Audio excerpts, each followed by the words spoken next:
My name is Bruce Lomnitzer. I'm a New York State Forest Ranger.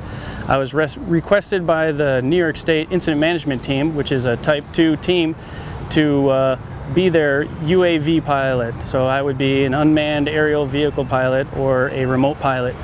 And the main reason why I was going down there at first was going to be for search and rescue. We went into recon work to assess the damages to help the emergency operations centers in the area of Houston. The response I got from them was unbelievable. In fact, the IC said that he would never go back into the field again without a drone operator and drones.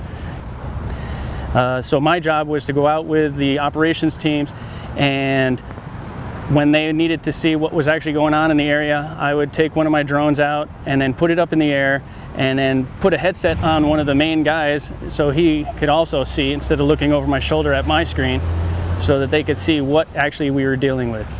And the devastation down there was impressive. I mean, you could still see, it's been 10 days since the flood actually happened, and there's still 3 to 4 foot high water lines above the water that I'm dealing with at this point. And I'm usually only seeing cars sticking up like a couple inches to a couple feet, and there's some that you don't even see anything of them at all. That was in Houston. When we got over to Beaumont, which was the second week, we ended up working at an RSA, which is a regional staging area. I was able to get into some of the back neighborhoods, smaller neighborhoods, and generally it was very depressing, very hard to deal with, because a lot of people's lives and everything were thrown out at the edge of the street.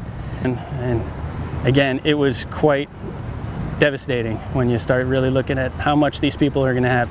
The west side of Houston, there's a major highway that runs north-south. It's called Route 6, and I was able to, through back alleyways, get into one parking lot that was dry, and I put my drone up in the air, and you can see, I would say it's about 7-8 miles of Route 6 heading south down to Route 10, which would be heading down to the southwest corner of Houston.